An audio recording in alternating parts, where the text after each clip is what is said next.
사돈 숨 넘어가기 전에 도장부터 찍어.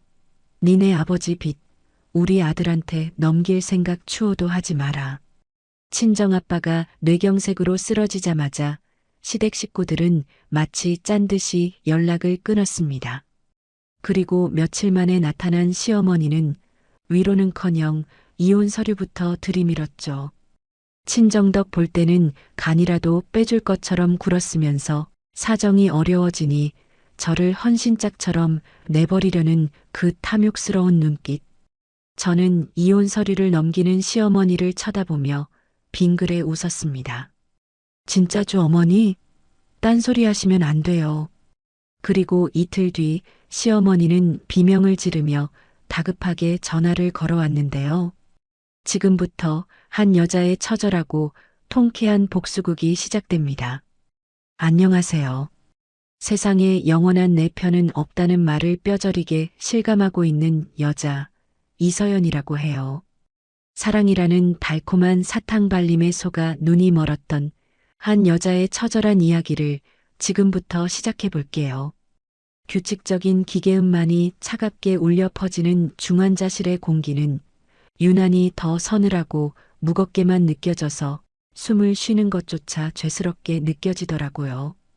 투명한 산소호흡기 너머로 보이는 우리 아빠의 얼굴은 제가 평생 우러러보던 태상건설 회장님의 강인한 모습이 아니라 그저 모진 풍파 앞에 힘없이 쓰러진 가여운 노인의 모습일 뿐이라서 제 가슴이 천갈래 만갈래 찢어지는 것만 같았습니다. 평생을 바쳐 일궈온 회사가 부도 위기에 처하고 믿었던 사위에게 배신당한 충격으로 쓰러지신 아빠의 앙상한 손을 잡고 저는 하염없이 눈물만 흘리고 있었죠. 그때 병실 문이 거칠게 열리더니 또각거리는 구두 소리와 함께 불청객이 들이닥쳤는데 고개를 돌려보니 잔뜩 독이 오른 표정의 시어머니가 서 계시지 뭐예요.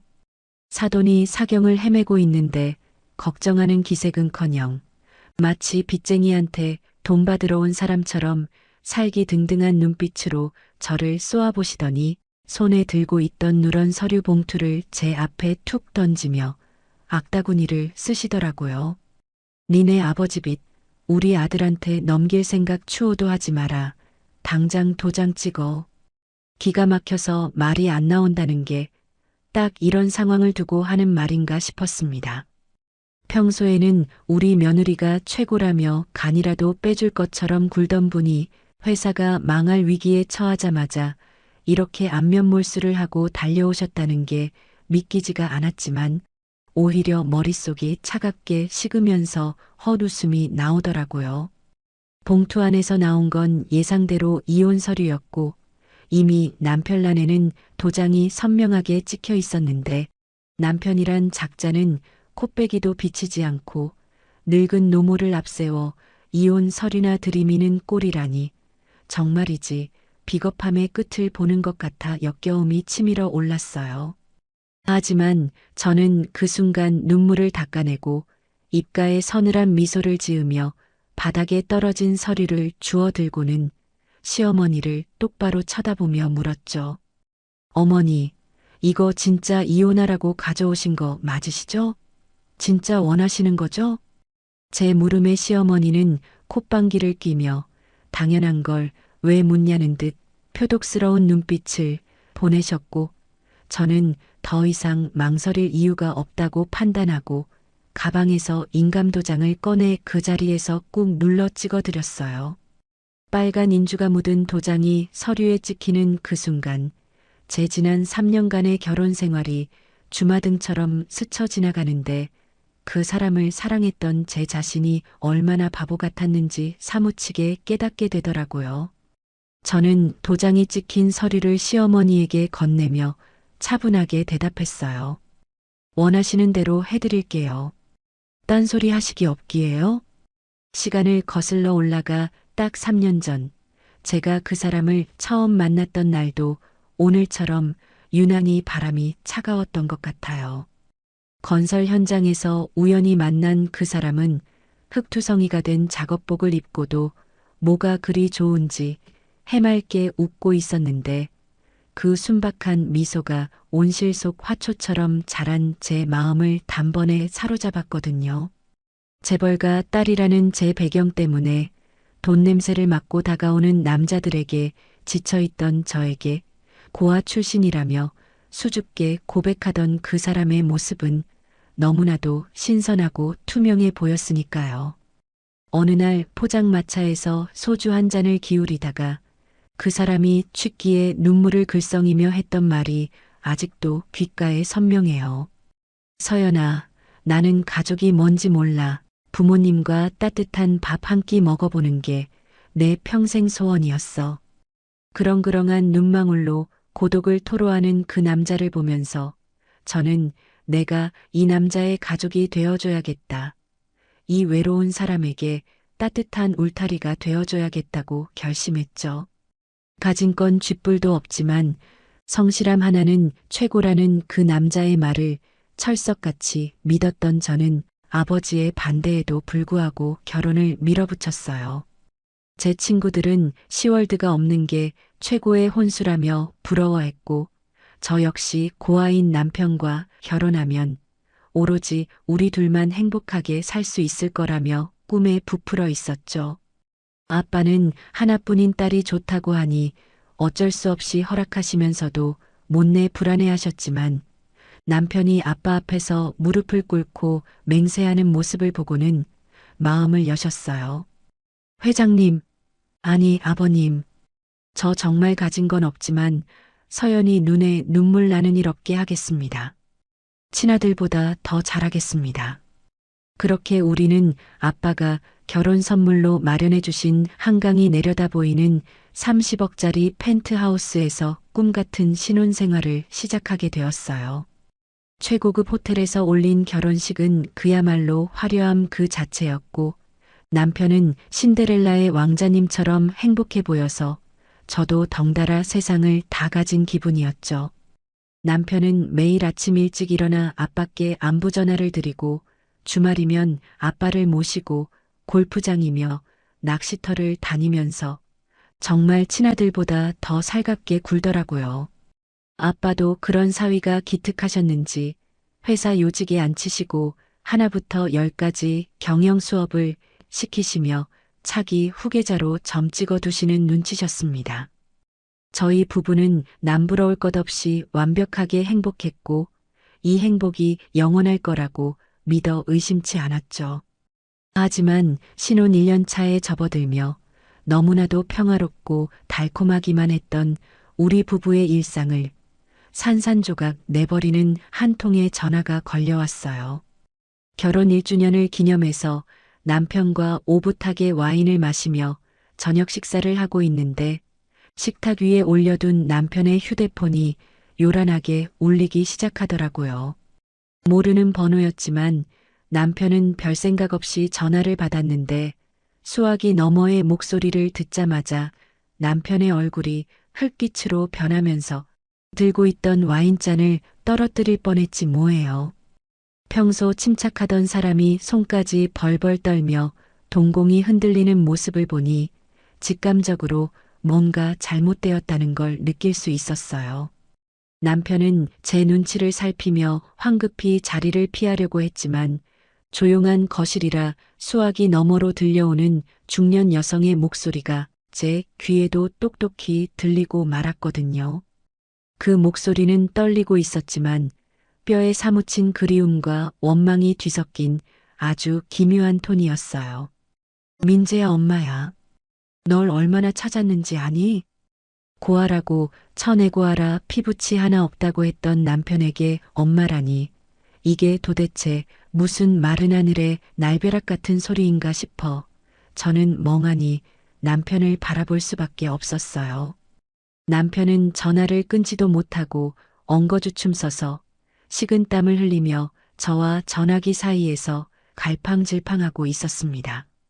남편은 혼란스러워하면서도 그 엄마라는 단어에 무너져 내리며 펑펑 울기 시작했고 저는 그 모습을 보며 위로를 해야 할지 배신감을 느껴야 할지 갈피를 잡을 수가 없었어요.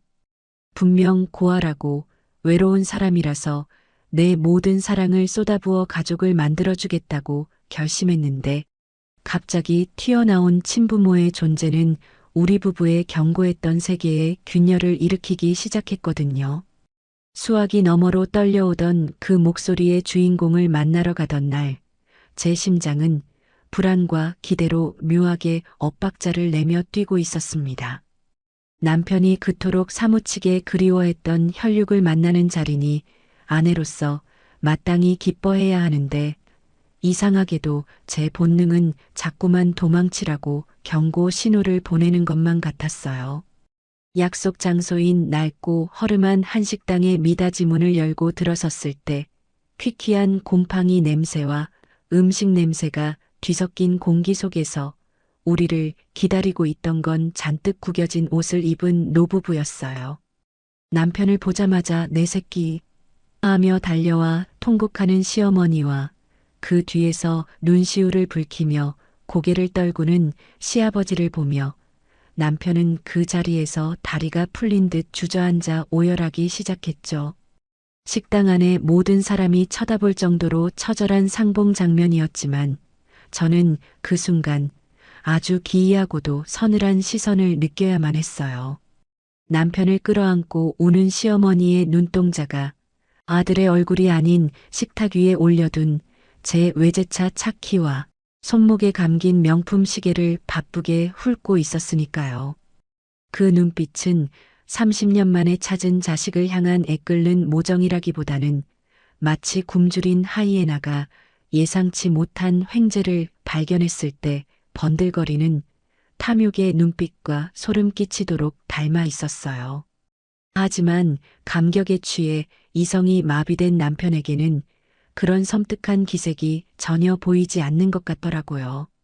시어머니는 눈물 콧물을 쏟으며 그 뻔하디 뻔한 레퍼토리를 읊어대기 시작했는데 그 목소리에는 묘한 당당함마저 서려 있었어요. 민재야, 불쌍한 내 새끼. 엄마가 널 버린 게 아니야. 그때는 우리가 너무 가난해서 정말 입에 풀칠하기도 힘들어서 어쩔 수가 없었어. 널 보내고 내가 하루라도 편히 잠든 적이 있는 줄 아니? 가난 때문에 자식을 버렸다는 그 비겁한 변명을 남편은 마치 성경 말씀이라도 되는 양 거룩하게 받아들이며 고개를 끄덕이더군요. 제가 보기엔 그저 남편의 배경과 돈 냄새를 맡고 찾아온 게 분명해 보였지만 평생 가족이라는 울타리를 갈망했던 남편에게 그들은 신이 내려준 마지막 구원과도 같았나 봐요. 그날의 만남 이후 남편은 마치 효도 한번 못 해보고 죽은 귀신이 들린 사람처럼 굴기 시작했는데 정말 브레이크가 고장난 폭주 기관차를 보는 것 같았습니다. 처음에는 그저 고생하신 부모님께 맛있는 밥 한 끼, 따뜻한 옷 한 벌 사드리는 정도라 저도 기꺼이 웃으며 지갑을 열었지만 그 요구는 시간이 지날수록 눈덩이처럼 불어나기 시작하더라고요. 어느 날은 남편이 시무룩한 표정으로 들어오더니 시부모님이 사시는 월세방에 곰팡이가 펴서 기침을 하신다며 가슴을 치지 않겠어요? 그러더니 제 상의도 없이 덜컥 서울 한복판에 있는 신축 오피스텔 전세 계약을 하고 와서는 계약금을 입금해달라고 당당하게 요구하더라고요. 기가 막혔지만 부모님 건강이 걱정된다는데 며느리로서 모른 척할 수가 없어서 해줬더니 그게 시작이었어요. 며칠 뒤에는 시아버지가 무릎이 아파서 대중교통을 이용하기 힘들다며 최고급 세단을 뽑아다 바치고 시어머니가 친구들 모임에 들고 나갈 가방이 없다며 백화점 명품관을 제 집 드나들듯 드나들기 시작했죠.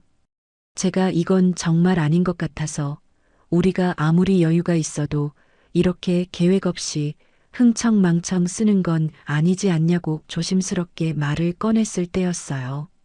식탁에서 밥을 먹던 남편이 숟가락을 탁 내려놓으며 씹던 밥알이 튀어나올 정도로 소리를 지르는데 그 표정이 너무나 낯설어서 순간 얼어붙고 말았죠.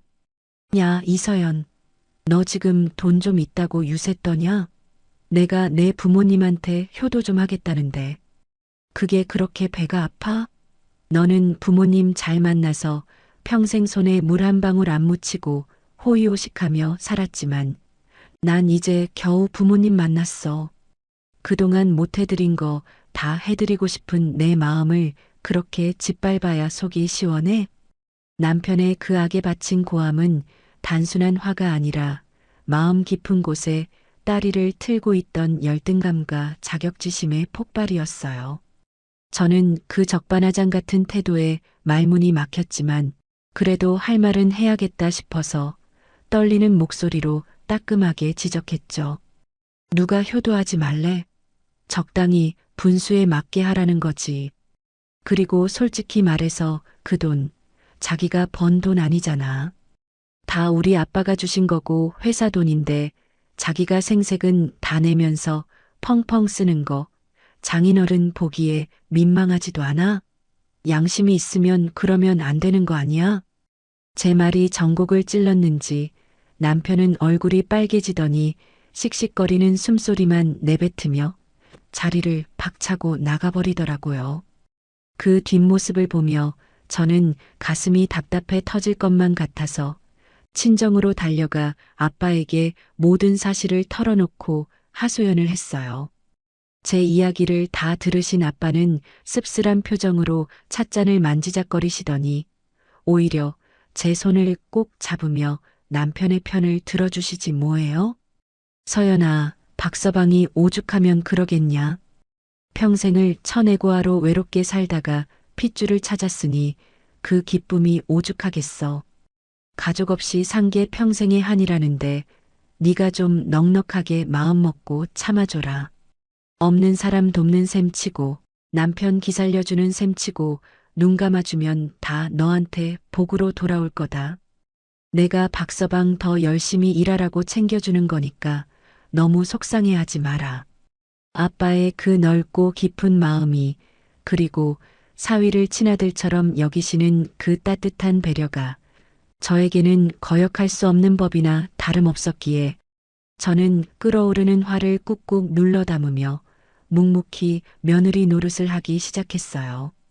복으로 돌아올 거라는 아빠의 말씀만 믿고 저는 시댁의 온갖 대소사를 도맡아 처리하는 하녀 아닌 하녀가 되어버렸죠.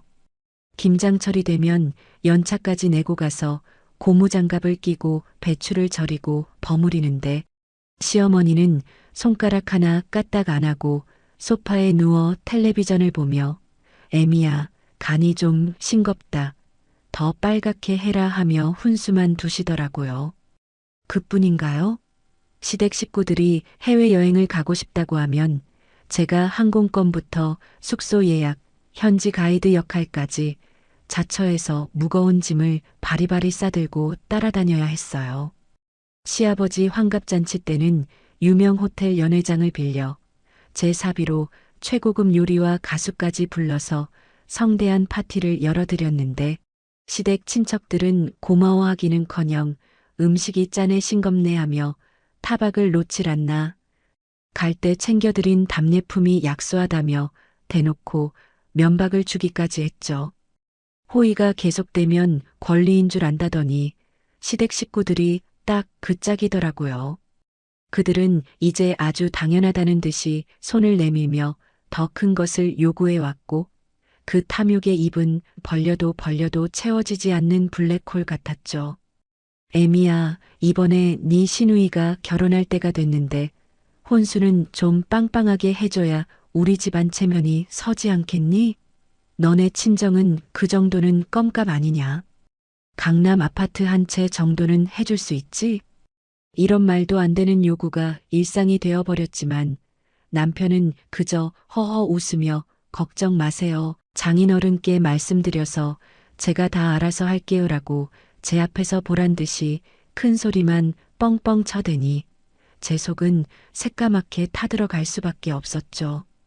그렇게 지옥 같은 시집살이와 밑빠진 독에 물붓기 같은 나날들이 2년이나 지속되면서 남편은 점점 제가 알던 그 성실하고 순수한 청년의 모습을 잃어가고 있었어요.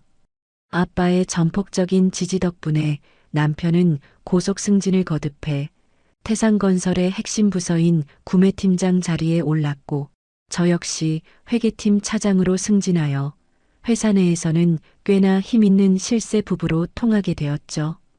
하지만 권력의 맛을 보게 된 남편은 겸손함 대신 오만함을, 성실함 대신 허세를 옷 입기 시작하더라고요. 예전에는 작업복에 흙을 묻히며 땀 흘리는 것을 자랑스러워하던 사람이 이제는 이태리제 명품 정장을 빼입고 머리에 기름을 바른 채 거들먹거리는 꼴이라니 정말 봐줄 수가 없었습니다. 퇴근하고 집에 돌아온 남편은 넥타이를 거칠게 풀어헤치며 소파에 벌러덩 눕더니 세상을 다 가진 왕이라도 된 것처럼 으스대며 이렇게 말하곤 했어요. 아, 오늘 그 자재업체 김 사장 그 양반 나한테 90도로 허리 숙이며 굽신거리는 거 봤어? 역시 남자는 자리가 사람을 만든다니까. 내가 구매팀장이 되니까 그 콧대 높은 사장들이 알아서 기는 거 있지. 이게 바로 갑의 인생이지. 서연아, 너도 이제 어디 가서 남편 자랑 좀 하고 다녀라. 남편의 씀씀이는 직급이 올라갈수록 더욱 대담해지고 커져만 갔어요. 예전에는 제 눈치를 보며 쓰던 돈을 이제는 자기가 잘나서 버는 돈이라고 착각하며 법인카드와 제 개인카드를 가리지 않고 흥청망청 써대기 시작했죠. 핸드폰에서는 하루가 멀다고 카드 결제 알림 문자가 딩동딩동 울려댔는데 그 내역을 볼 때마다 제 혈압은 수직 상승하곤 했어요. 백화점 명품관, 고급 한정식집, 피부과, 심지어는 성형외과까지 시댁 식구들이 제 카드를 마치 자기들 카드처럼 들고 다니며 긁어대고 있었던 거예요. 카드 명세서를 남편에게 보여주며 따지면 남편은 오히려 우리 엄마 쌍꺼풀 수술 좀 시켜드렸다. 왜?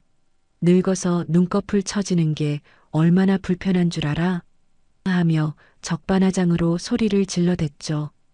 친정의 부와 회사의 권력을 마치 자신들의 태생적 권리인양 누리는 그들의 뻔뻔한 모습을 보며 저는 겉으로는 평온한 척했지만 속으로는 언제 터질지 모르는 시한폭탄을 안고 사는 기분이었어요.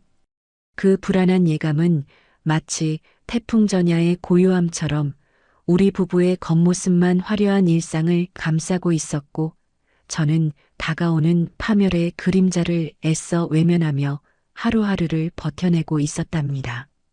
불안한 예감은 왜 한 번도 틀리는 법이 없는 걸까요? 겉으로는 화려하고 완벽해 보였던 우리 부부의 성이 모래성처럼 위태롭다는 걸 애써 외면하고 지내던 어느 날 오후였어요. 점심시간이 지나고 나른한 공기가 감도는 사무실에서 업무를 보고 있는데 평소 저를 잘 따르던 감사팀 후배가 창백하게 질린 얼굴로 저를 찾아왔더라고요. 주변 눈치를 살피며 저를 비상구 계단으로 불러낸 후배는 떨리는 손으로 서류 뭉치 하나를 내밀었는데 그 내용을 확인하는 순간 저는 머리를 둔기로 얻어맞은 듯한 충격에 숨조차 쉴 수가 없었어요. 그 서류 안에는 제 남편이 자재업체들로부터 받아 챙긴 리베이트 내역과 그 대가로 납품받은 불량 자재 리스트가 빼곡하게 적혀 있었으니까요. 성실함이 무기라던 사람, 친아들보다 더 회사를 아낀다던 사람이 뒤로는 자기 주머니를 채우기 위해 회사를 갉아먹고 있었다는 사실에 손이 덜덜 떨려 종이를 쥐고 있을 수조차 없었죠. 심지어 건설 경기 침체로 모두가 힘든 시기에 남편이 독단적으로 무리하게 밀어붙인 대형 프로젝트가 결국 자금난으로 부도 위기를 맞았다는 보고서까지 포함되어 있었는데 이건 단순한 실수가 아니라 명백한 범죄이자 배신이었어요. 이 사실은 삽시간에 회장실로 보고되었고 격분하신 아빠는 당장 남편을 호출하셨어요. 회장실 문 밖까지 들릴 정도로 아빠의 고함이 터져나왔고 저는 두려움에 떨며 문 앞에 서 있었는데 안에서 쾅 하는 소리와 함께 비명에 가까운 남편의 목소리가 들리더라고요. 놀라서 문을 열고 들어갔을 때 제가 목격한 장면은 평생 지워지지 않는 트라우마로 남고 말았죠. 남편은 바닥에 주저앉아 벌벌 떨고 있었고 아빠는 뒷목을 잡은 채 가쁜 숨을 몰아쉬시더니 그대로 중심을 잃고 쓰러지시고 말았거든요. 마치 거대한 산이 무너지는 것처럼 쿵 하고 쓰러지시는 아빠를 보며 저는 비명조차 지르지 못하고 달려가 아빠를 흔들었지만 아빠는 이미 의식을 잃은 상태였어요. 구급차 사이렌 소리가 요란하게 울리고 병원으로 이송된 아빠는 급성 뇌경색이라는 청천벽력 같은 판정을 받으셨고 의사 선생님은 마음의 준비를 하라는 절망적인 말만 되풀이하셨죠. 중환자실 유리창 너머로 산소호흡기에 의지해 겨우 숨만 붙어 계신 아빠를 보며 저는 억장이 무너져 내리는 것 같아 하염없이 눈물만 흘릴 수밖에 없었어요. 하지만 슬퍼할 겨를도 없이 더 큰 시련이 파도처럼 밀려오기 시작했어요. 아빠가 쓰러지시고 태산건설이 부도 위기라는 기사가 나자마자 기다렸다는 듯이 채권단이 집과 회사로 들이닥쳤거든요. 평화롭던 우리 집 현관문에는 빨간 압류 딱지가 덕지덕지 붙기 시작했고 거실에는 신발채로 들어온 낯선 남자들이 고함을 지르며 집기들을 부수고 난동을 부리는데 그야말로 아수라장이 따로 없었죠. 저는 이 끔찍한 사태를 수습해 보려고 남편에게 수십 통의 전화를 걸었지만 남편은 이미 잠적해 버렸는지 연락두절 상태였어요. 도저히 저 혼자서는 감당할 수가 없어서 그리고 지금 이 상황을 해결할 사람은 사고를 친 남편뿐이라는 생각에 저는 지푸라기라도 잡는 심정으로 시댁으로 차를 몰았어요.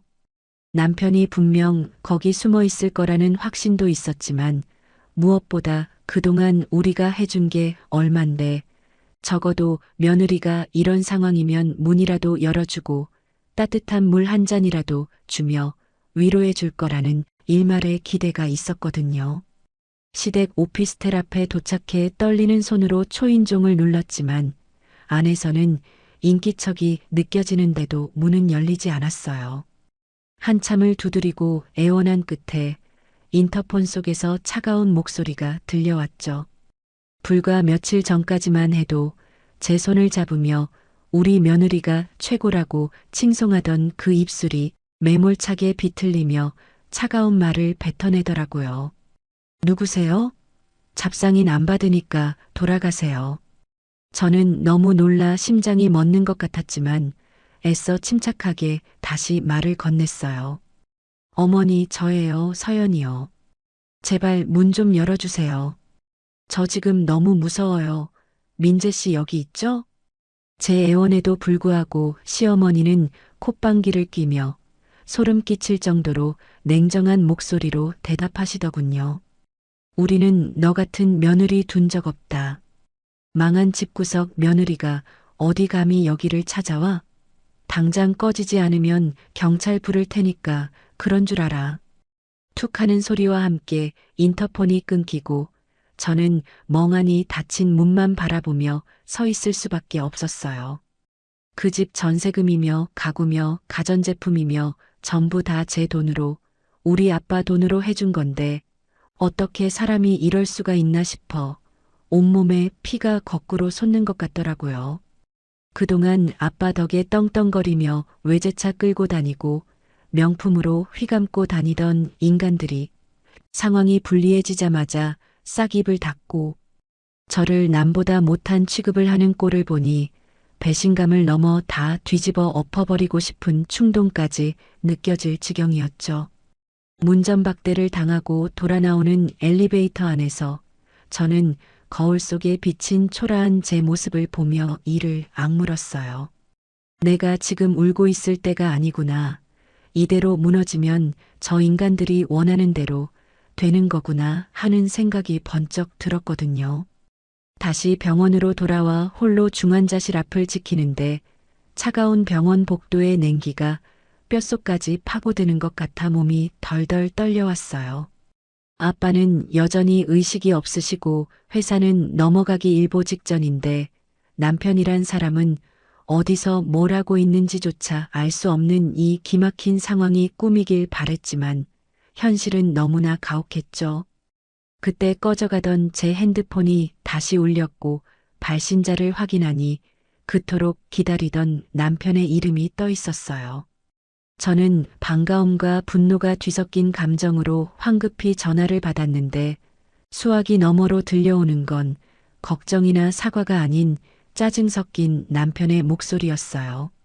주변이 시끄러운 술집인지 쿵쿵거리는 음악 소리가 들려왔고 남편은 술에 취한 듯 혀 꼬인 소리로 저에게 소리를 질러댔습니다. 너 왜 이렇게 전화를 해대고 난리야? 사람 피 말려 죽일 작정이야? 적반하장도 유분수지. 어떻게 이 상황에서 저런 말이 나올 수 있는지 기가 막혀서 말이 안 나왔지만 저는 끓어오르는 화를 누르며 아빠 소식을 전했어요. 당신 지금 어디야? 아빠가 지금 오늘 내일 하시는데 사위라는 사람이 코빼기도 안 비치고 도대체 뭐 하고 있는 거야? 빨리 병원으로 와. 제 말에 남편은 잠시 침묵하더니 이내 비웃음 섞인 목소리로 대꾸하는데 그 말이 비수가 되어 제 가슴을 후벼 파더군요. 내가 지금 거기 가서 뭐해? 의사도 아닌데 내가 가면 장인어른이 벌떡 일어나시기라도 한대? 저는 제 귀를 의심하며 부들부들 떨리는 목소리로 다시 소리쳤어요. 너 미쳤니? 어떻게 말을 그렇게 해? 네가 저지른 사고 때문에 쓰러지신 거잖아. 당장 와서 사죄드리고 사태 수습해. 그러자 남편은 귀찮다는 듯 한숨을 푹 쉬며 대답했어요. 나 지금 바빠. 내가 이 사태 수습하려고 얼마나 뛰어다니고 있는데 네가 감히 오라가라야? 나 지금 투자자들 만나서 접대 중이라고. 회사를 살리려면 내가 이렇게 발로 뛰어야 할 거 아니야. 한가하게 병문안 타령이나 하고 있을 때가 아니라고. 회사를 살리기는커녕 제 목숨줄 챙기려고 도망칠 궁리를 하고 있는 게 뻔히 보이는데 뻔뻔하게 거짓말을 늘어놓는 남편의 목소리에 저는 헛웃음이 터져 나왔습니다. 그 시끄러운 음악 소리 사이로 여자의 웃음소리가 들려오는 것 같아 온몸에 소름이 돋았지만 남편은 제 대답도 듣지 않고 일방적으로 통보하듯 말했어요. 아무튼 나 바쁘니까 당분간 연락하지 마. 알아서 해결될 때까지 기다려. 괜히 설치지 말고 가만히 있으라고 알겠어? 뚝 하는 소리와 함께 전화가 끊어지고 저는 멍하니 핸드폰을 바라보며 자리에 주저앉고 말았어요. 믿었던 도끼에 발등이 찍힌다더니 제 인생이 딱 그 꼴이었고 이제 저에게 남은 건 의식 없는 아빠와 산더미 같은 빚 그리고 차가운 배신뿐이라는 사실이 저를 벼랑 끝으로 내몰고 있었죠.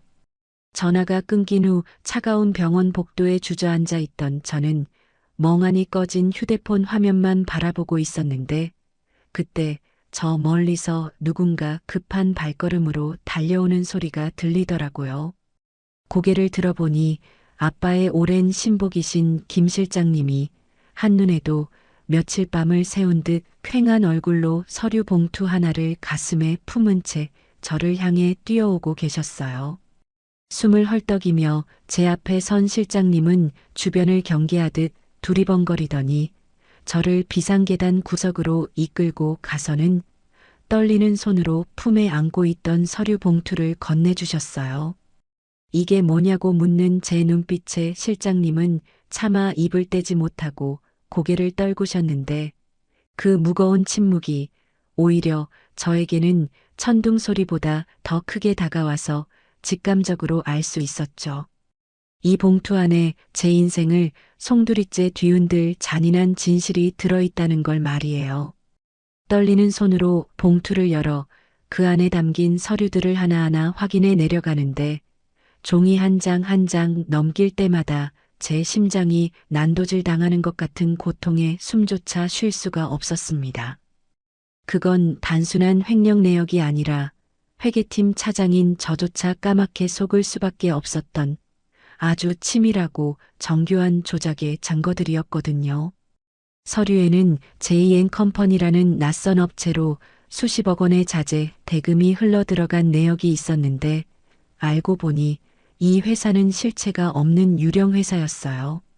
남편은 구매팀장이라는 자신의 직위를 이용해 이 유령 회사와 허위 계약을 맺고는 회계팀 실무자들에게 회장님이 지시하신 극비 프로젝트다. 보안이 생명이다라며 입단속을 시키고 가짜 세금 계산서를 발행해 돈을 빼돌렸던 거예요. 제가 꼼꼼하게 장부를 검토하는 성격인 걸 누구보다 잘 아는 남편이기에 감히 제가 의심할 수 없는 아빠의 지시라는 명분을 내세워 제 눈과 귀를 완벽하게 가렸던 거죠. 그렇게 빼돌린 돈이 흘러간 최종 종착지는 다름 아닌 내연녀의 개인 계좌였고 그것도 모자라 두 사람의 이름으로 발권된 스위스행 편도 비행기 티켓 복사본까지 첨부되어 있었는데 출국 날짜가 바로 내일로 잡혀 있더라고요. 회사가 망하든 말든 장인이 쓰러져 사경을 헤매든 말든 남편은 제 눈을 속이고 회사를 기만하며 자기 한 몸 챙겨서 내연녀와 함께 해외로 도피해 떵떵거리고 살 생각뿐이었던 거예요. 더 기가 막힌 건 시댁 식구들의 행태가 담긴 조사 보고서였는데 그 내용을 읽는 순간 저는 인간이라는 존재에 대한 환멸을 느끼고 말았죠. 시부모와 시누이는 남편이 잠적한 직후부터 서울 시내 유명 법무법인들을 찾아다니며 채무 상속 포기와 이혼 소송에 대해 상담을 받고 다니셨더라고요. 어떻게 하면 며느리인 저에게 모든 빚을 떠넘기고 자기들은 법적으로 깨끗하게 빠져나갈 수 있을지, 어떻게 하면 아들이 빼돌린 재산을 지키면서 이혼을 시킬 수 있을지 치밀하게 계산기를 두드리고 있었던 거죠. 남편이 저에게 전화로 바쁘니까 연락하지 말라고 소리쳤던 그 순간에 그들은 뒤에서 저를 완벽하게 버릴 준비를 끝마치고 있었던 거예요. 저는 이상하게도 눈물이 한 방울도 나오지 않았어요. 오히려 뜨겁게 끓어오르던 슬픔과 분노가 순식간에 차갑게 식어내리면서 머릿속이 무서울 정도로 맑아지는 게 느껴지더라고요. 회계 장부 하나하나를 꼼꼼히 살피던 제 직업적 본능이 깨어나면서 이 완벽해 보이는 범죄의 허점을 찾아내 반드시 죗값을 치르게 하겠다는 차가운 오기가 생겼거든요. 그렇게 마음을 다잡고 병실로 돌아와 아빠의 손을 잡고 있는데 아니나 다를까 시어머니가 이혼 서류를 들고 들이닥치셨어요. 그녀는 세상에서 제일 억울한 척하며 네 아버지 빚 우리 아들한테 넘기지 말라며 악담을 퍼붓는 시어머니의 연기를 보고 있자니 구역질이 나올 것 같았지만 저는 입가에 서늘한 미소를 띄우며 연기에 장단을 맞춰드렸죠. 진짜 이혼을 원하시냐고, 정말 후회 안 하시겠냐고 묻는 제 말에 시어머니는 코웃음을 치셨지만 저는 그 웃음 뒤에 숨겨진 탐욕과 공포를 꿰뚫어 보고 있었어요. 제가 원하시는 대로 해드리죠라며 도장을 꼭 찍어드리자 시어머니는 마치 알터니가 빠진 사람처럼 환한 표정으로 서류를 낚아채듯 가져가셨고 뒤도 안 돌아보고 병실을 나가버리셨죠. 그 뒷모습을 보며 저는 속으로 차갑게 중얼거렸죠. 가세요. 가서 마음껏 기뻐하세요. 당신 아들이 얼마나 멍청한 짓을 저질렀는지, 그리고 그 대가가 얼마나 혹독할지 곧 알게 될 테니까요. 시어머니가 떠나고 다시 정막이 감도는 병실에 홀로 남겨졌을 때 침대 옆 협탁 위에 놓여있던 아빠의 휴대폰이 웅웅거리는 진동 소리를 내며 울리기 시작했어요. 발신자 이름을 확인해 보니 강 회장이라는 낯선 이름이 뜨더라고요. 평소 아빠의 인맥을 웬만하면 다 알고 있다고 자부했던 저였지만 강 회장이라는 이름은 생소해서 받을까 말까 잠시 망설였어요. 하지만 이 늦은 시간에 그것도 아빠가 쓰러지신 걸 알면서도 전화를 걸 정도면 뭔가 중요한 용건이 있을 거라는 생각이 들어 조심스럽게 통화 버튼을 눌렀죠. 수화기 너머로 들려오는 목소리는 굉장히 중후하고 무게감 있는 노신사의 목소리였어요. 이 회장, 자네 괜찮은 건가? 기사를 보고 놀라서 전화했네. 아, 혹시 따님이신가? 저는 떨리는 목소리로 제가 딸이라고, 아빠는 지금 의식이 없으시다고 말씀드렸습니다. 그러자 강 회장님은 깊은 한숨을 내쉬시더니 잠시 침묵을 지키시다가 아주 단호하고 힘 있는 목소리로 말씀하시더라고요. 잘 듣게. 자네 아버지는 내 생명의 은인일세. 내가 사업 실패로 죽으려고 한강 다리 위에 섰을 때 나를 붙잡고 다시 일어설 수 있게 자금을 대준 유일한 친구가 바로 자네 아버지야. 저는 뜻밖의 이야기에 깜짝 놀라 아무 말도 못하고 듣고만 있었는데 강 회장님의 다음 말은 그야말로 절망의 구렁텅이에 빠진 저에게 내려온 황금 동아줄과도 같았어요. 내가 지금은 거대 투자 회사를 운영하고 있다는 건 알지 모르겠군. 태상건설 부도? 걱정하지 말게. 내가 막을 걸세. 자네 아버지가 깨어나실 때까지 내가 무제한으로 자금을 지원하겠네. 내 전 재산을 걸어서라도 태상건설은 내가 지킬 테니 자네는 아무 걱정 말고 아버지 곁을 지키게. 그 말을 듣는 순간 참고 참았던 눈물이 왈칵 쏟아지더라고요. 남편도 시댁도 모두 등을 돌린 이 마당에 아빠가 베푼 덕이 이렇게 기적처럼 돌아와 우리를 살려준다는 사실이 너무나 감격스러웠으니까요. 강 회장님은 당장 내일 법무팀과 자금팀을 병원으로 보낼 테니 구체적인 논의를 하자고 하셨고 저는 연거푸 감사하다는 인사를 드리며 전화를 끊었어요. 전화를 끊고 나니 머릿속이 빠르게 회전하기 시작했는데 이 기적 같은 반전 카드를 어떻게 써야 할지 본능적으로 계산이 서더라고요. 만약 제가 지금 당장 강 회장님의 지원 사실을 알린다면 남편과 시댁은 언제 그랬냐는 듯 꼬리를 내리고 다시 제 바짓가랑이를 붙잡고 매달릴 게 뻔했으니까요. 그 꼴은 죽어도 보기 싫었고 그들이 저를 버린 대가를 톡톡히 치르게 하려면 이 사실을 철저히 숨겨야만 했어요. 저는 강 회장님의 지원 사실을 그 누구에게도 심지어 김 실장님에게조차 당분간 비밀로 해달라고 부탁드렸어요. 그리고 시어머니가 가져간 이혼 서류가 법적으로 효력을 발휘할 때까지, 즉 제가 법적으로 완벽한 남이 되어 빈털터리로 쫓겨날 때까지 기다리기로 했죠.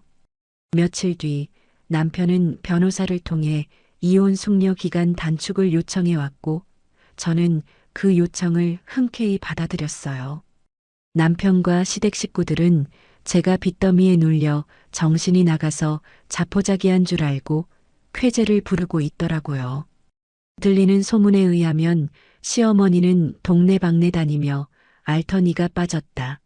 우리 아들이 이제야 자유의 몸이 되었다며 잔치라도 벌일 기세라고 했죠.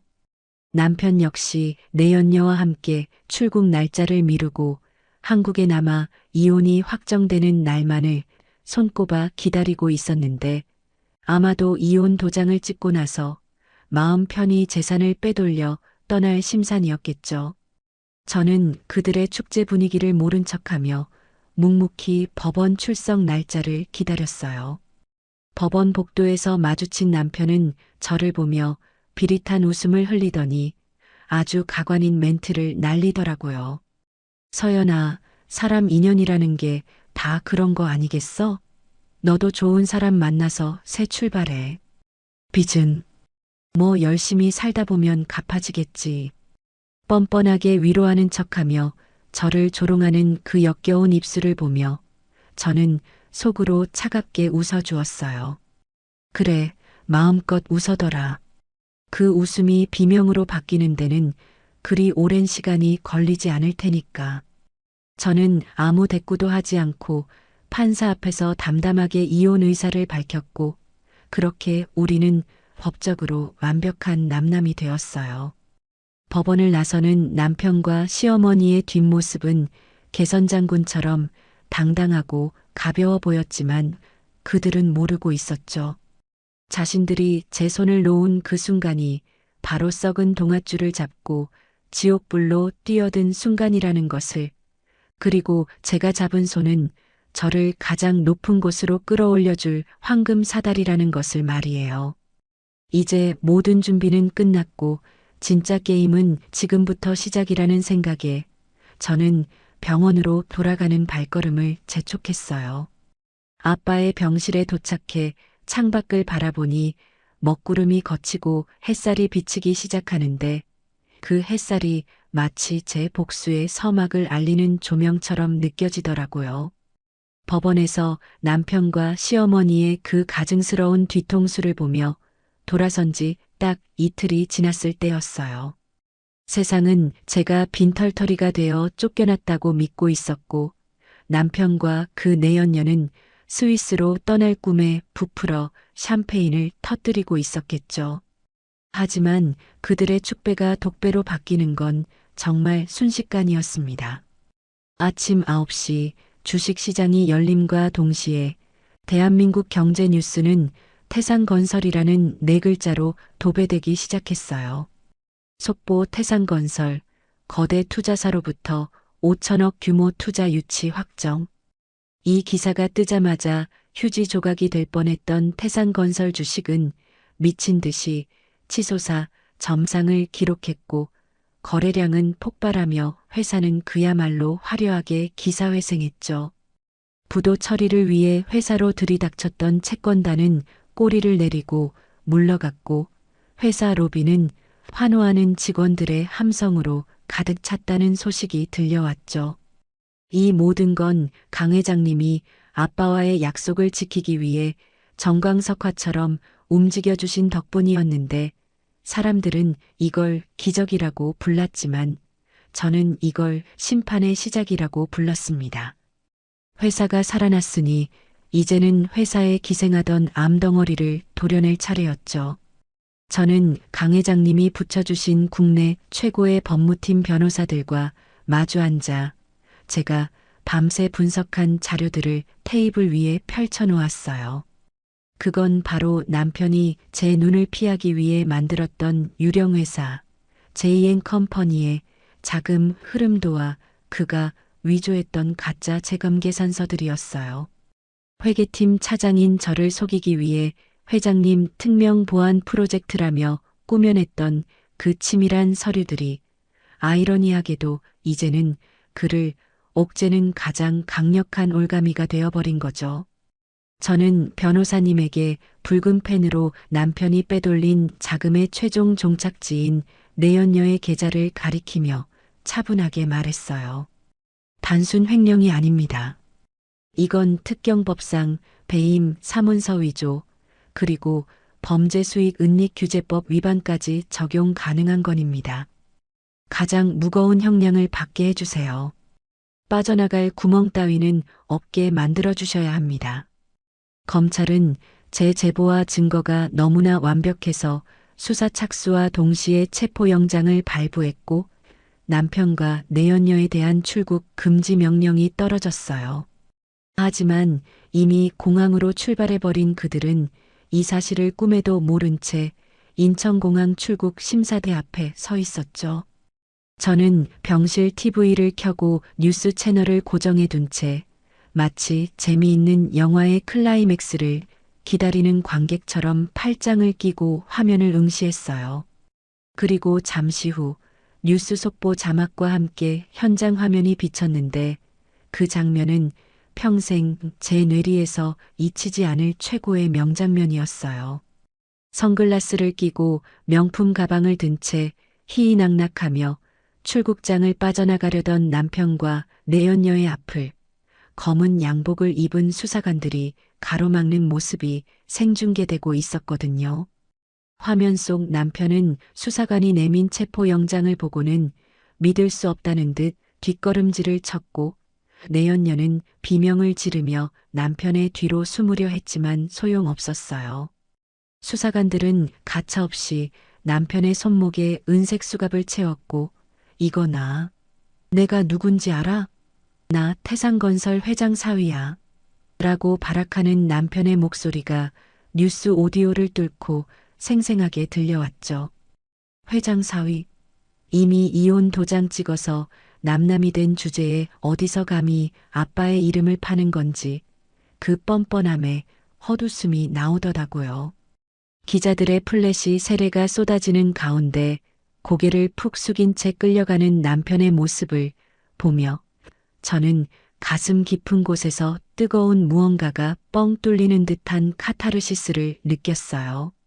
그동안 며느리라는 이름으로, 아내라는 이름으로 참아왔던 그 모든 서름과 억울함이 저 수갑 채워진 손목 하나로 보상받는 기분이었으니까요. 그때였어요. 협탁 위에 올려둔 제 핸드폰이 미친 듯이 울어대기 시작했는데 액정에 뜬 이름은 다름 아닌 시어머니였어요. 아마 TV 뉴스를 보고 기절초풍해서 전화를 건 모양인데 제가 받지 않자 전화는 끊어졌다 울렸다를 반복하며 거의 30통 가까이 계속되더라고요. 그 집요한 진동 소리가 마치 살려달라고 애원하는 비명소리처럼 느껴져서 저는 여유롭게 커피를 한 모금 마시며 그 소리를 감상했죠. 30번째 전화벨이 울릴 때쯤 저는 천천히 통화 버튼을 누르고 세상에서 가장 차가운 목소리로 전화를 받았어요. 여보세요. 수화기 너머에서는 숨이 넘어갈 듯 헐떡거리는 시어머니의 목소리가 다급하게 터져 나왔어요. 아가, 며느라, 이게 도대체 무슨 일이냐? 뉴스에 민재가 나오는데 이게 다 꿈이지? 그렇지? 우리 민재가 잡혀가다니 그게 무슨 말도 안 되는 소리니? 저는 피식 웃으며 아주 침착하게 대꾸했어요. 꿈이라니요. 뉴스 못 보셨어요? 어머니 아들 회사 돈 수십억 횡령하고 도망가려다 딱 걸려서 잡혀간 거예요. 아, 이제 어머니 아들도 아니지. 범죄자 박민재 씨라고 해야 하나? 제 말에 시어머니는 억장이 무너지는 소리를 내며 울부짖으시더니 이내 태도를 싹 바꾸고 비굴하게 매달리기 시작했습니다. 불과 며칠 전 저에게 이혼 서류를 던지며 악담을 퍼붓던 그 기세등등함은 온데간데 없고 살려달라며 꼬리를 흔드는 강아지 마냥 애처롭게 굴었죠. 아가, 내가 미쳤었다. 내가 노망이 나서 그랬어. 우리 다시 잘해보자, 응? 너랑 민재 아직 서류 정리 다 안 끝난 거 아니냐? 내가 가서 싹싹 빌게. 민재 좀 꺼내다오. 너네 아빠한테 말 좀 잘해서 합의 좀 해달라고 해. 응? 어떻게 사람이 저렇게 바닥까지 추할 수 있을까 싶어 경멸감이 들었지만 저는 마지막 확인 사살을 위해 입을 열었어요. 이봐요, 김말자 씨. 우리 이미 법적으로 완벽한 남남이에요. 서류 정리는 법원에서 깔끔하게 끝났고요. 그리고 합의? 꿈 깨세요. 저는 콩밥 먹일 생각밖에 없으니까. 아, 그리고 한 가지 더. 저는 잠시 숨을 고른 뒤 시어머니의 숨통을 끊어놓을 결정적인 한마디를 날렸어요. 지금 살고 계신 그 오피스텔이랑 타고 다니시는 차, 그거 다 제 명의인 거 아시죠? 제가 며느리일 때나 드린 거지. 남남인 지금은 엄연한 불법 점유잖아요. 변호사 통해서 퇴거 명령서 보냈으니까 당장 짐 싸서 나가세요. 이번 주 내로 안 비우면 용역 불러서 강제로 끌어낼 겁니다. 뭐라고? 야, 이 독한 년아. 네가 어떻게 우리한테 이래. 시어머니의 악에 바친 비명소리를 들으며 저는 미련 없이 종료 버튼을 눌러버렸어요. 핸드폰을 던져놓고 고개를 돌려 침대를 바라보는데 거짓말처럼 아빠의 눈꺼풀이 파르르 떨리고 있었어요. 제가 놀라서 달려가 아빠 하고 부르자 아빠는 힘겹게 눈을 뜨시며 저를 바라보셨죠. 산소호흡기 너머로 희미한 미소를 지으시는 아빠의 손을 꼭 잡는데 따뜻한 온기가 제 손바닥을 타고 전해져 오더라고요. 마침 TV 화면에서는 뉴스 앵커가 태산건설의 화려한 부활과 함께 횡령범 박민재의 구속수사가 불가피하다는 멘트를 날리고 있었고요. 아빠는 그 화면을 보시더니 상황을 다 이해하신 듯 고개를 끄덕이며 제 손을 꽉 잡아주셨어요. 그 손길은 잘했다, 내 딸.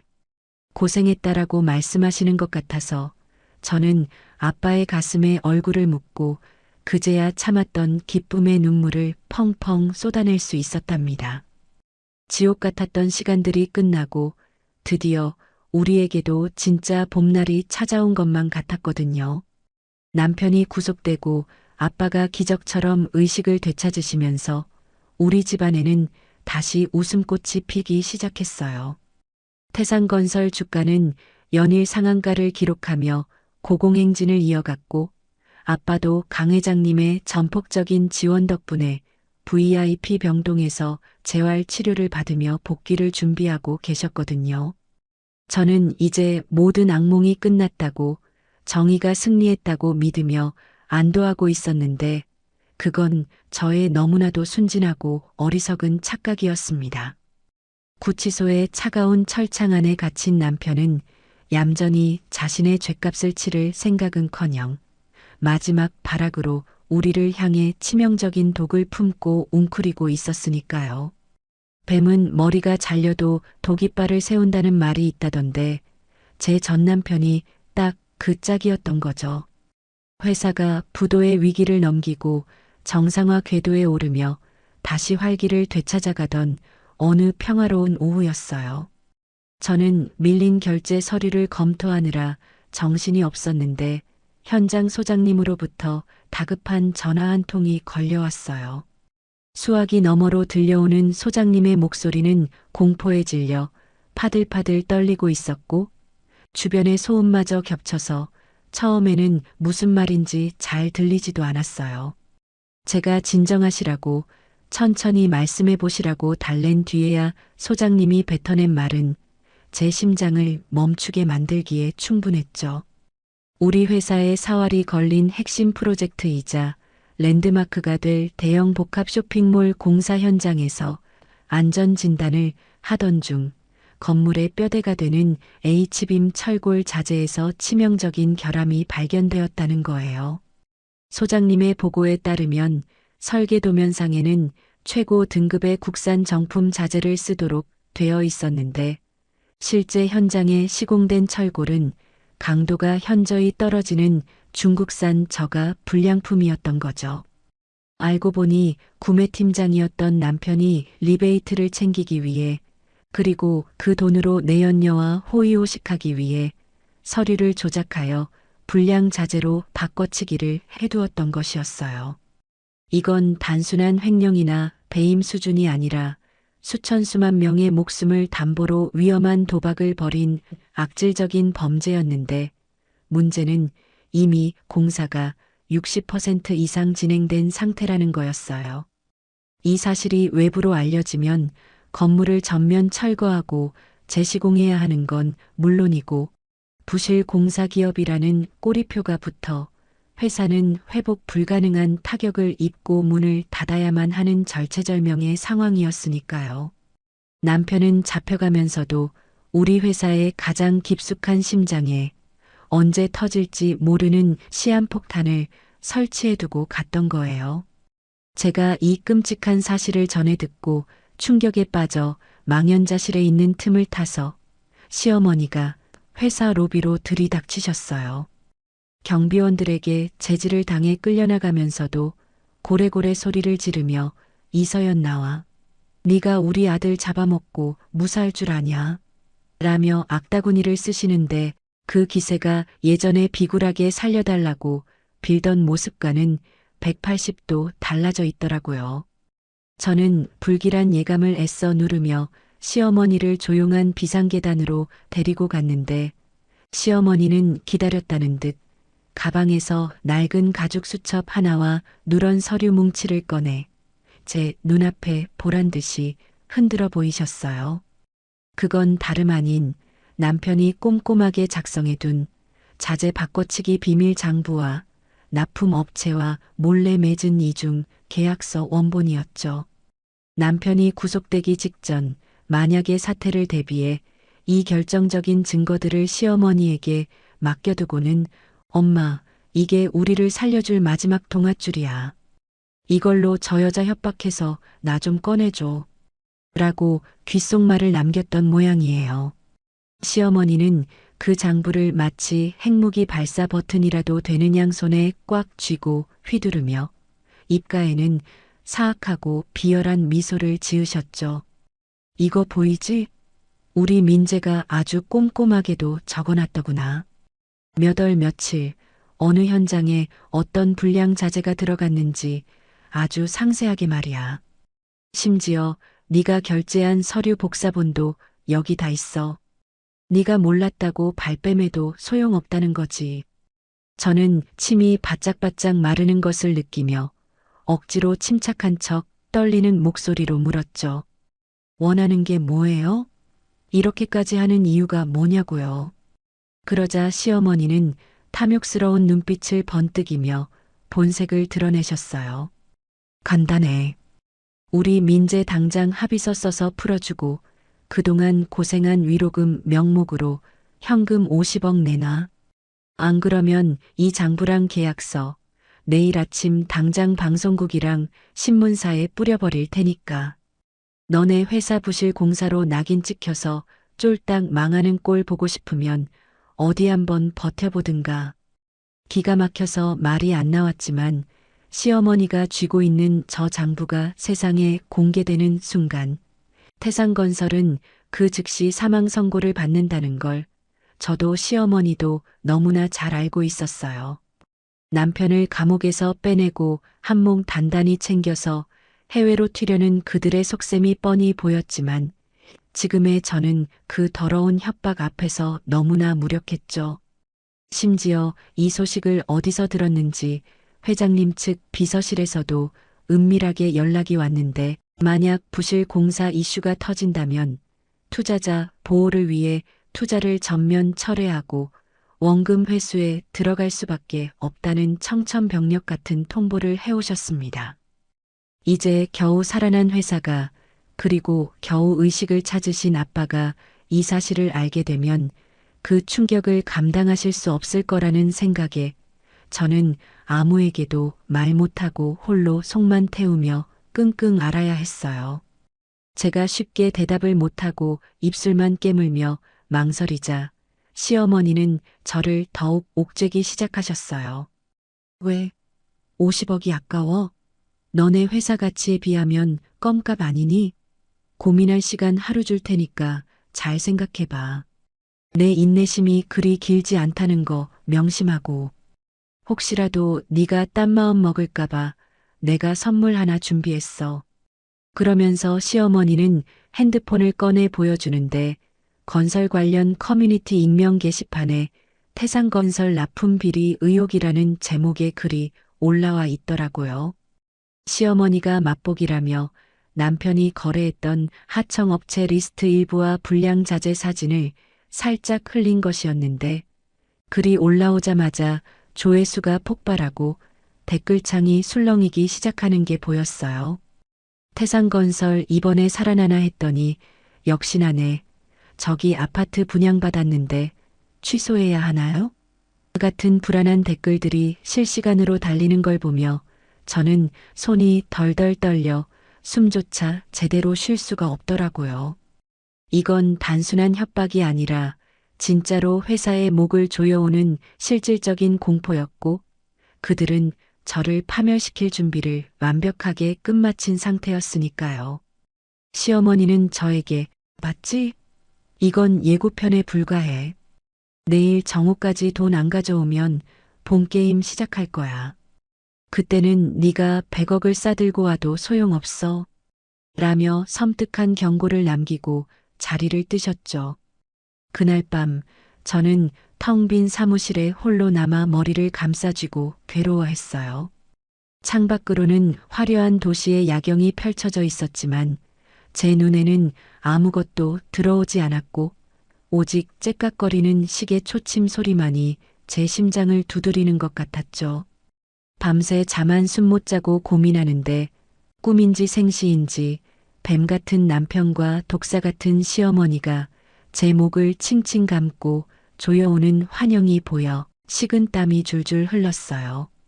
어떻게든 방법을 찾아야 하는데 50억이라는 돈을 마련해 주는 건 범죄자에게 굴복하는 꼴이고 그렇다고 버티자니 회사가 공중분해될 위기라 이러지도 저러지도 못하는 진퇴양난의 상황이었죠. 남편은 감옥 안에서도 저를 이렇게 괴롭히고 조종할 수 있다는 사실에 치가 떨렸고 죽어서도 독을 남기는 뱀처럼 끈질긴 그들의 악행에 질려버릴 지경이었어요. 이대로 무너지면 아빠의 평생의 노력이 물거품이 되고 저를 믿고 따라와준 수많은 직원들이 길거리에 나앉게 된다는 생각에 가슴이 답답해 터질 것만 같았습니다. 하지만 새벽녘 어스름한 푸른 빛이 사무실 창가를 비출 때쯤 문득 오기가 생기더라고요. 이대로 저 더러운 인간들에게 굴복할 수는 없다. 아빠가 어떻게 지킨 회사인데 저런 파렴치한들에게 휘둘릴 수는 없다는 생각이 들면서 정신이 번쩍 들었어요. 저는 차가운 물 한 잔을 단숨에 들이키며 엉킨 실타래를 풀 방법을 필사적으로 강구하기 시작했어요. 분명히 어딘가에 허점이 있을 것이다.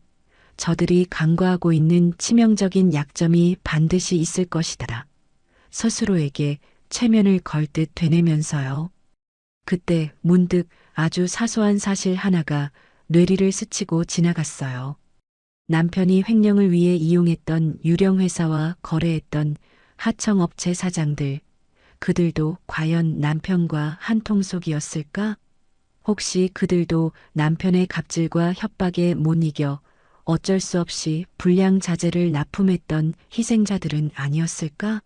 만약 그들을 내 편으로 만들 수만 있다면 시어머니가 쥐고 있는 저 장부보다 더 강력하고 확실한 무기를 얻을 수 있지 않을까 하는 생각이 성광처럼 스쳐 지나갔죠. 시간은 촉박했고 시어머니가 정해준 데드라인인 정오까지는 불과 6시간밖에 남지 않은 상황이었어요. 저는 떨리는 손으로 김 실장님에게 전화를 걸어 지금 당장 움직일 수 있는 믿을 만한 직원들을 소집해달라고 지시를 내렸어요. 마지막 승부수를 띄우기 위해 벼랑 끝에서 몸을 던지는 심정으로 움직이기 시작했죠. 이 싸움은 단순히 돈 50억을 지키는 싸움이 아니라 정의와 불의의 싸움이자 제 인생을 건 마지막 도박이었으니까요. 하지만 이 절체절명의 순간에 제가 무너지면 모든 것이 끝이라는 사실을 되새기며 저는 거울을 보며 표정을 고치고 연기를 시작했죠. 일단 시간을 벌어야 했기에 최대한 겁에 질려 아무 생각도 못하는 나약한 며느리의 목소리를 흉내내며 시어머니에게 전화를 걸었어요. 어머니, 저예요. 제가 졌어요. 어머니 말씀대로 할게요. 50억 어떻게든 마련해 볼게요. 제발 그 장부만은 터뜨리지 말아주세요. 수화기 너머로 시어머니의 비릿한 웃음소리가 들려왔고 그 웃음소리는 제 귓가에 뱀이 기어가는 듯한 소름을 끼치게 했죠. 진작 그럴 것이지. 괜히 허침 쓰고 그래. 그래, 언제 가져올 거니? 내 인내심 바닥나기 일보 직전인 거 알지? 현금으로 그 큰 돈을 당장 준비하는 게 쉽지가 않아서요. 은행 지점장님께 사정사정해서 오늘 저녁까지는 맞출 수 있을 것 같아요. 오늘 저녁 7시 강남에 있는 그 일식집 룸으로 오세요. 돈 가방 들고 갈게요. 오냐, 늦으면 알지? 장부랑 계약서 사본. 이미 기자들 이메일에 첨부해 놓고 전송 버튼만 누르면 되게 세팅해 놨으니까 허튼 수작 부릴 생각 마라. 전화를 끊자마자 저는 숨을 깊게 몰아쉬며 핸들을 꽉 잡았어요. 지금부터 저녁 7시까지 남은 시간은 불과 7시간. 이 짧은 시간 안에 판을 완전히 뒤집을 카드를 찾아내야만 했어요. 저는 김 실장님이 미리 파악해둔 주소지로 차를 거칠게 몰기 시작했죠. 목적지는 경기도 외곽의 한적한 공단 지역, 남편과 공모하여 불량자재를 납품했던 강철건업의 사무실이었습니다.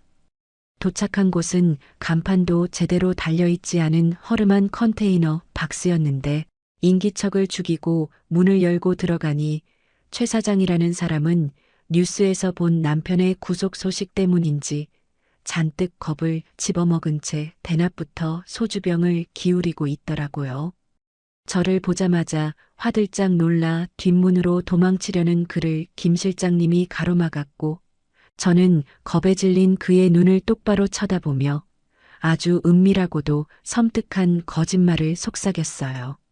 사장님, 여기서 이렇게 술이나 마시고 계실 때가 아니에요.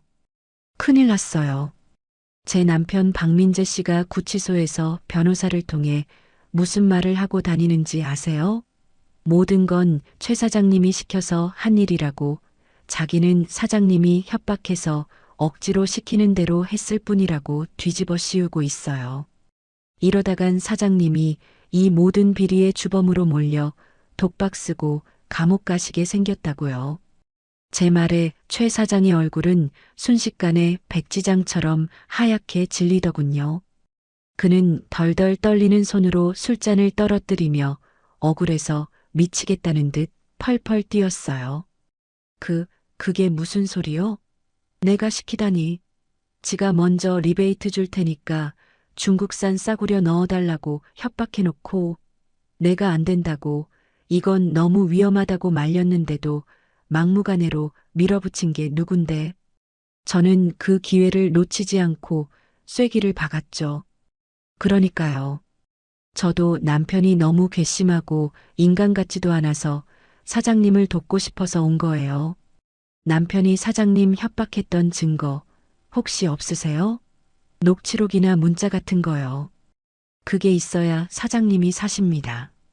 그거 없으면 사장님은 꼼짝없이 징역 20년 살게 되실 거예요. 최 사장은 잠시 의심의 눈초리로 저를 바라보며 망설이는가 싶더니 징역 20년이라는 말에 살아야겠다는 본능이 앞섰는지 사무실 구석에 있는 금고로 달려가더군요. 그리고 금고 깊숙한 곳에서 검은색 USB 하나를 꺼내 저에게 건네주었어요. 그 안에는 남편이 최 사장, 안전 규정 같은 거 따지지 말고 그냥 싼 거 넣어. 돈 벌기 싫어? 걸리면 내가 다 책임진다니까?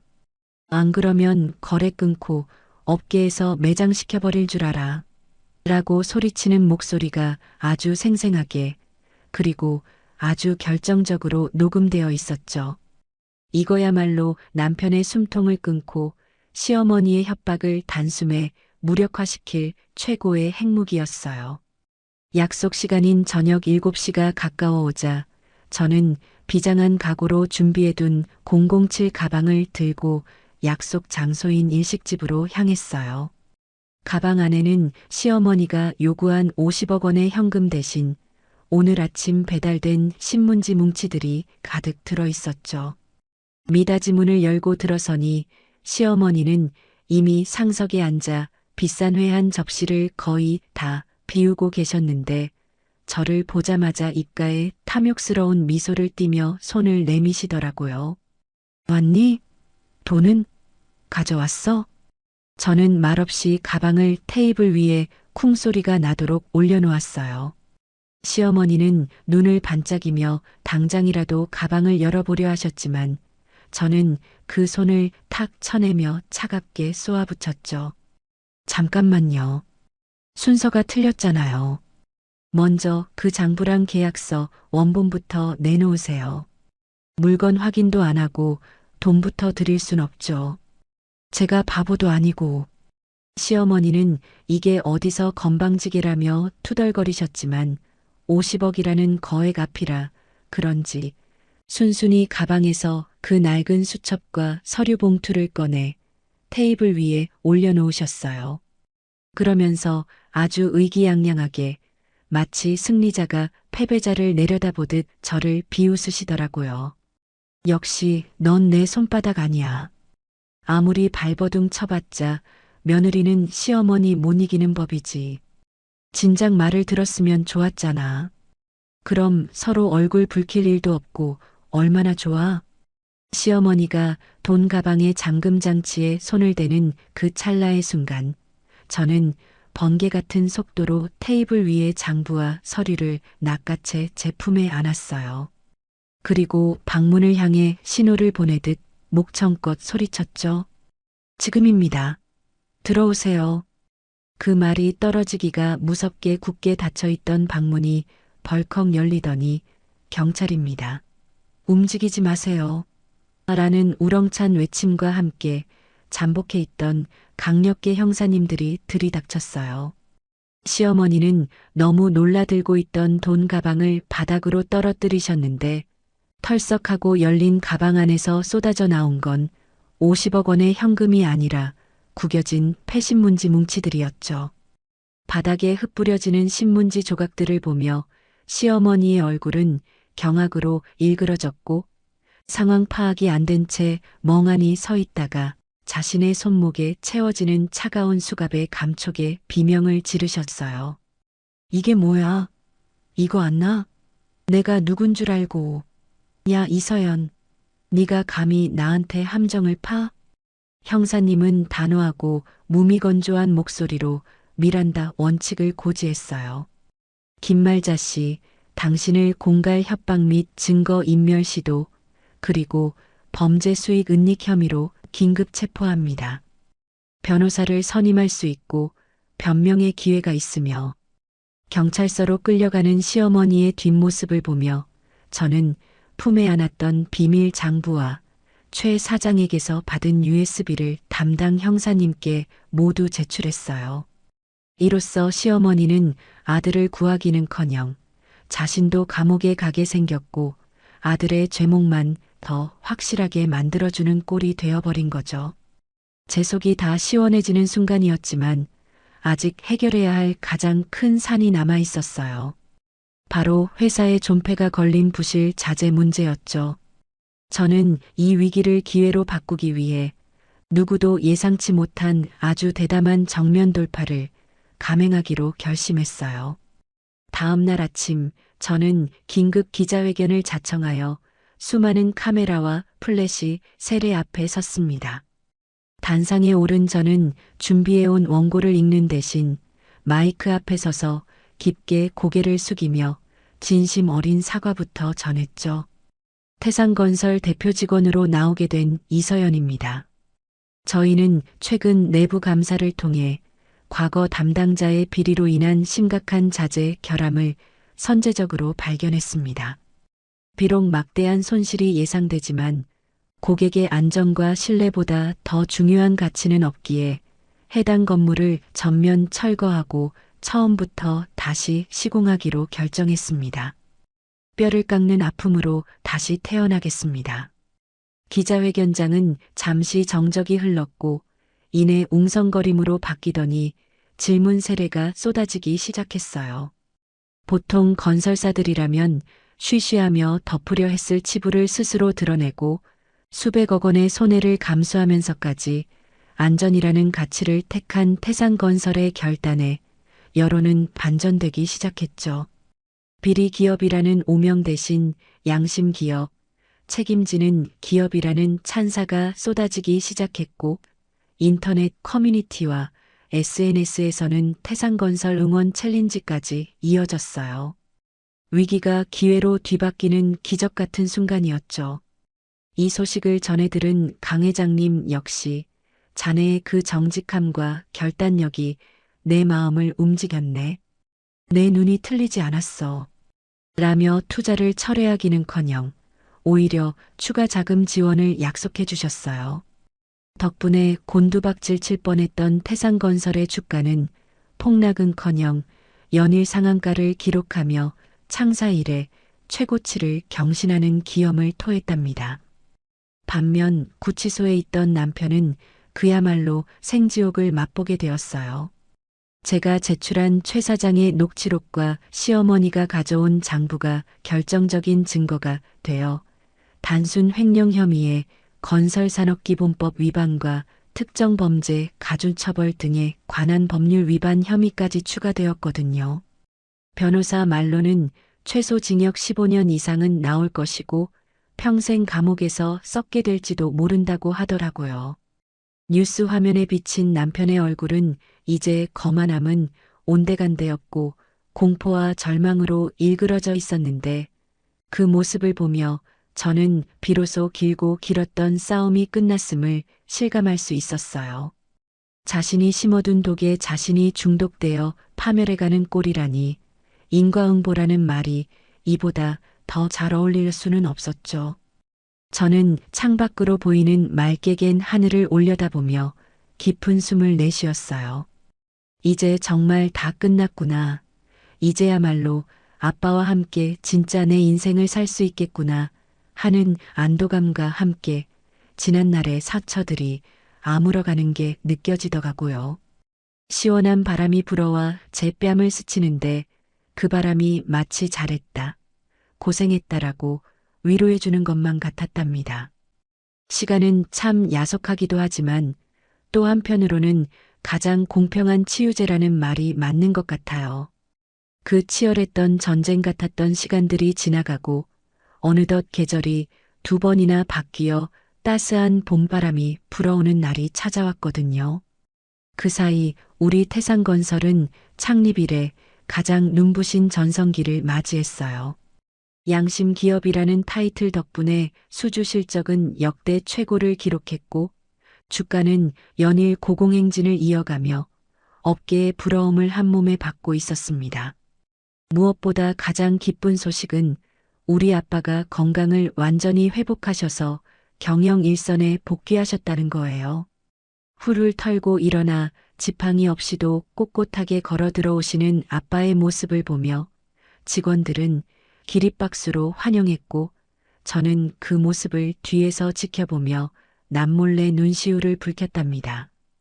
그리고 저 역시 그저 회장님 딸이라는 꼬리표를 떼고 실력으로 인정받아 당당히 전무라는 직함을 달고 회사의 핵심 리더로 자리 잡게 되었죠.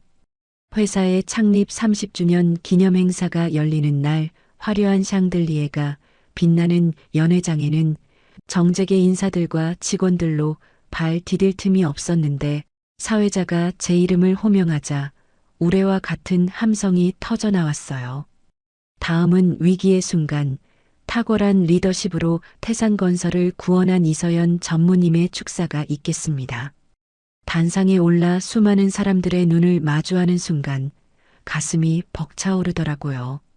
불과 1년 전만 해도 배신과 절망의 늪에서 허우적대던 제가 이제는 이렇게 당당하게 승리자가 되어 서 있다는 사실이 믿기지 않았으니까요.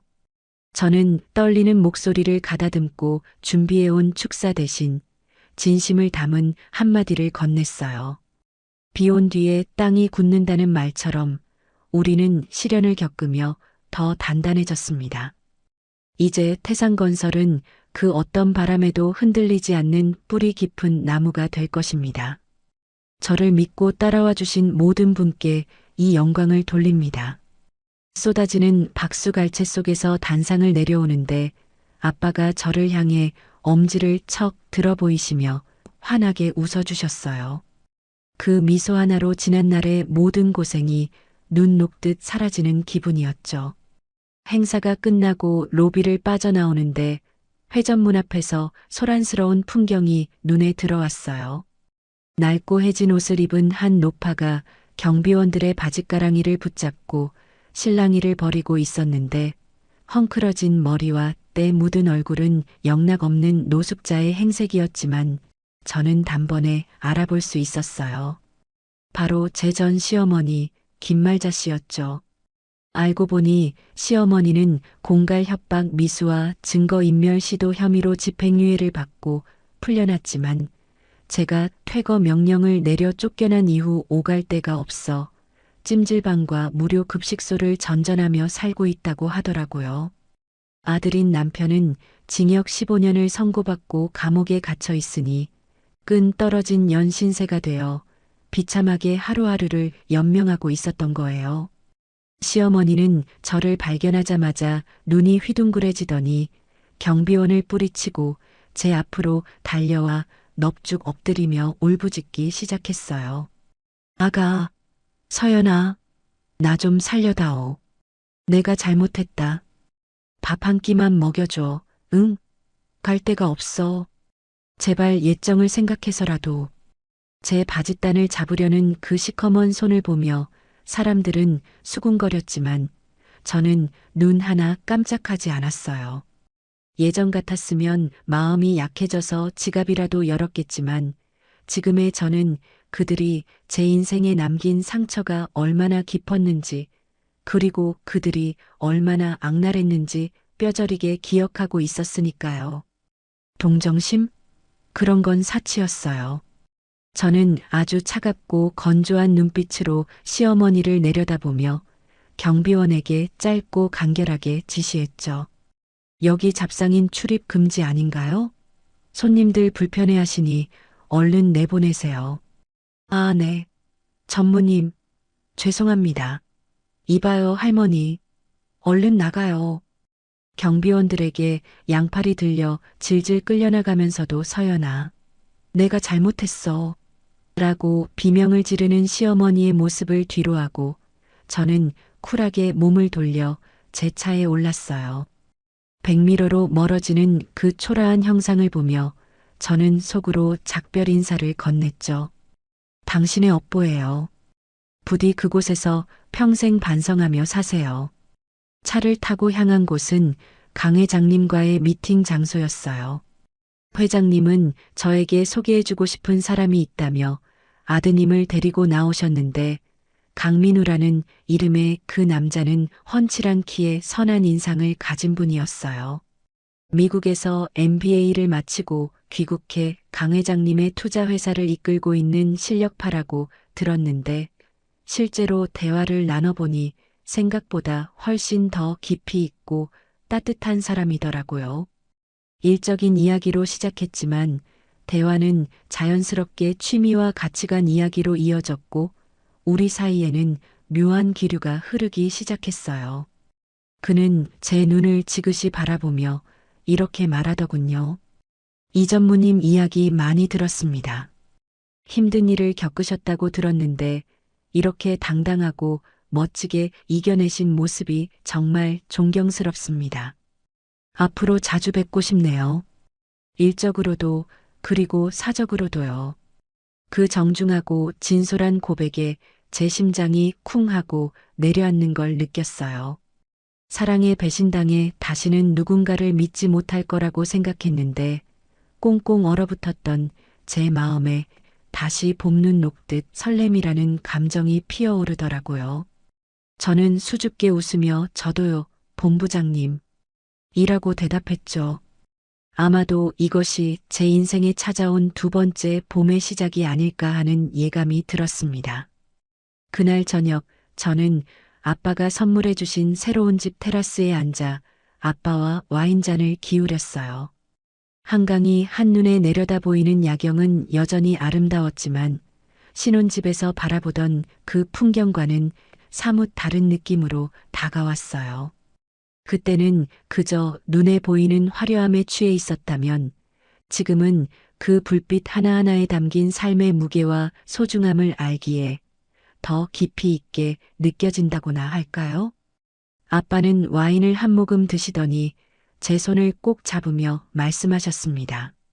서연아, 많이 힘들었지? 아빠가 사람 보는 눈이 없어서 너를 고생시켰구나. 미안하다. 저는 고개를 저으며 아빠의 손을 더 꽉 잡았어요. 아니에요, 아빠. 저 오히려 감사해요. 그 일이 없었다면 저는 평생 온실 속의 화초처럼 세상 물정 모르고 살았을 거예요. 덕분에 사람을 보는 눈도 생겼고 돈보다 더 중요한 게 뭔지도 깨달았는걸요. 그래, 그게 뭔데? 아빠의 물음에 저는 밤하늘을 올려다보며 독백하듯 대답했어요. 진짜 내 편이 누구인지 알아보는 눈이요. 그리고 나 자신을 사랑하고 지키는 힘이요. 과거의 상처는 가슴 한구석에 흉터로 남았지만 저는 이제 그 흉터를 부끄러워하지 않아요. 그 흉터는 제가 폭풍우를 견뎌내고 살아남았다는 훈장이자 저를 더 단단하게 만들어준 굳은 살이니까요.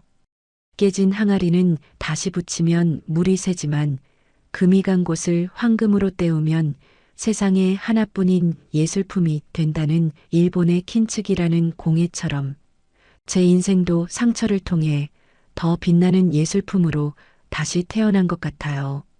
테라스 너머로 불어오는 시원한 강바람을 맞으며 저는 맑게 갠 밤하늘을 향해 환하게 웃어 보였어요. 저 하늘 어딘가에서 저를 지켜보고 계실 엄마에게 그리고 앞으로 펼쳐질 저의 눈부신 미래에게 약속하듯이 말이죠. 더 이상 울지 않겠다고, 이제는 정말 행복해지겠다고. 제 인생의 진짜 봄날은 바로 지금부터 시작이니까요. 지금까지 제 얘기 들어주셔서 감사드립니다. 여러분, 오늘 들려드린 서연님의 이야기 어떠셨나요? 믿었던 사람에게 배신당하고 벼랑 끝까지 몰렸던 한 여자가 눈물을 닦고 스스로 일어서서 통쾌한 복수에 성공하고 다시 봄날을 맞이하는 과정이 정말 한편의 영화 같았죠. 특히 당당하게 기자회견을 열어 위기를 기회로 바꾸던 모습은 듣는 내내 제 속이 다 뻥 뚫리는 것 같더라고요. 살다 보면 우리도 서연님처럼 예고 없이 찾아온 시련에 마음이 무너져 내릴 때가 있습니다. 사람에게 상처받고 세상이 나만 등 돌린 것 같아 외로울 때도 있죠. 하지만 오늘 서연님이 보여주셨듯이 깨진 항아리도 금으로 때우면 세상에 하나뿐인 예술품이 된다는 말이 참 와닿지 않나요? 지금 겪고 있는 아픔과 상처가 언젠가는 나를 더 단단하고 빛나게 만들어줄 훈장이 될 거라 믿습니다. 혹시 지금 힘든 시간을 보내고 계신 분이 있다면 오늘 이야기가 작은 위로와 용기가 되었기를 진심으로 바랍니다. 서연님의 앞날에 그리고 여러분의 앞날에도 따스한 봄바람만 가득하길 응원할게요. 서연님께 따뜻한 응원의 댓글을 남겨주세요. 큰 위로가 되어줄 거예요. 오늘도 끝까지 함께 해주셔서 감사합니다.